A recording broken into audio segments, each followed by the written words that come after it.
Welcome back to Recruiting from the Bleachers. I'm your host, Michael Strange. It's good to be with you again. Well, I've been going to a lot of high school games, and it's that time of year again, and it's been a joy to see our student athletes in action, both girls and boys. It's been phenomenal basketball so far this year, and I'm looking forward to the rest of the season.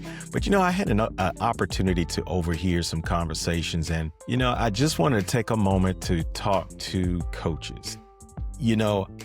I've been around this game long enough to hear the same frustrations from parents over and over again. And listen, this isn't about tearing coaches down. It's about real talk. It's about the realness of life. It's about helping coaches understand what families see, what players feel, and how trust gets built and broken. I'll say 10 things parents really hate when it comes to coaching, and I really hope that this is helpful to anyone that hears it. So let me start by saying this: benching players with no feedback. Let's start there, because this one hits home. If my kid is sitting, I need to know why. Don't just put them on the bench and leave it at that. Give them something to work on, some direction, because silence doesn't help anybody to grow. So give us direction as parents, what we can do to help our child to grow. And be real. Let me say this as well: yelling without teaching. Now, parents don't mind coaches with passion. We don't mind intensity. But if all you're doing is yelling without actual teaching, it feels pointless. So raise your voice if you need to, but raise the understanding level of the student athlete as well. And that ties right into this next one here: not explaining roles and playing time. Families want clarity. Kids want to know where they stand. And when a coach doesn't explain roles and how playing time is earned, it leaves everybody guessing, and guessing usually leads to frustration. So if a player is a post player and they need to just simply rebound, explain that. If you need them to bring it up, explain that. If you need them to play strong defense on the best player on the other team, explain that. And parents will appreciate that.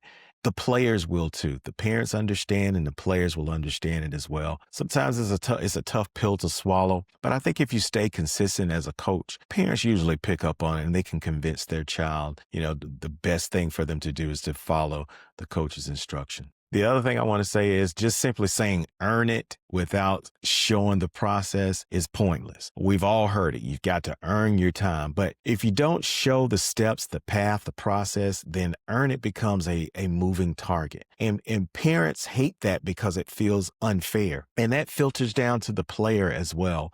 So give them some clear direction as to what you need them to do. And listen, fairness matters, which brings me to this: being inconsistent with standards. Listen, let me say this: one day the rules apply, the next day they don't. That inconsistency will erode trust, and parents want to know the standards are the same for every player every time. Now, there are times when you may have Jordan rules, and if you've never heard of the book Jordan Rules, I would advise you to go take a quick look at that book. You may have a Jordan on your team, and that's fine. That happens from time to time. But for the most part, you're probably not. So just be fair, coaches, to the players, all of the players, and let them know that you appreciate all of them. And I think you'll get the most out of them when you show that type of passion and compassion for the student athletes. Showing favoritism. That is a big one. This is the fastest way to lose a locker room. And when it looks like certain players get special treatment, whether it's playing time, praise, or opportunities, it creates division.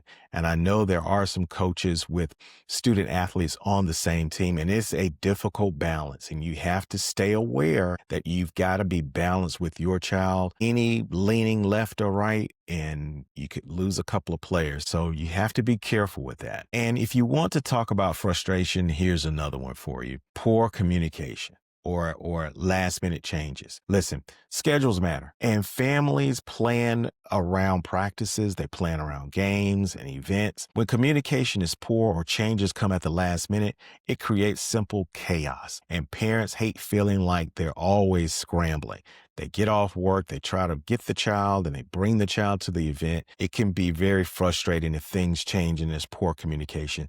So coaches, make sure you're communicating. I know. Sometimes you put it in the group me or you put it in the group chat and they don't look at it. Just simply do your best. One more thing I wanted to say, only developing the top players. Listen, every parent wants to see their child grow. And when coaches only pour into the starters or the stars on the team, the rest of the team feels left out. And you can lose the entire team with that concept. Development should be for everyone. Everyone should have the opportunity to grow, but just keep that in mind. And I know it's not a perfect world, but try to do your best as a coach and develop the student athletes as best you can. And here's the heart of it all, not building real connection. At the end of the day, parents want to know their child's coach cares, not just about wins, but about the person as well. When coaches don't build real connection, it feels transactional.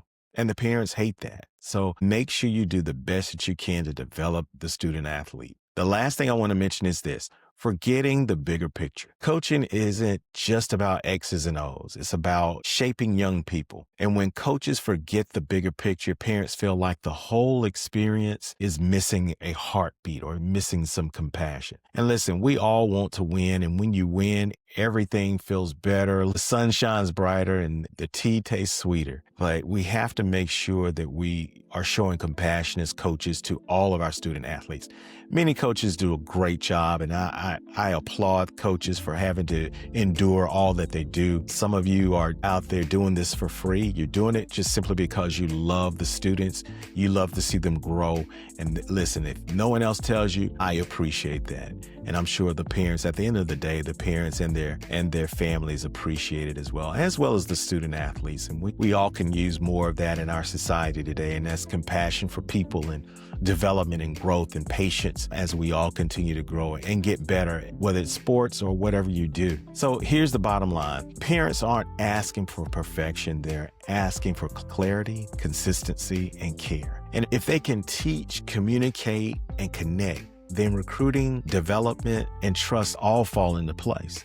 That's real coaches talk, real parent talk, from a parent to the coaches and to the athletes as well. And that's what keeps families engaged and players engaged and programs strong, is when we care about each other and we look for development in each and every one of our student athletes and players. So listen, let me end by saying this: from the bleachers to the big leagues to the boardroom, let's keep cheering and steering our student athletes on to success. We'll see you next time. That wraps up another episode of Recruiting from the Bleachers. I'm your host, Michael Strange, and I appreciate you tuning in.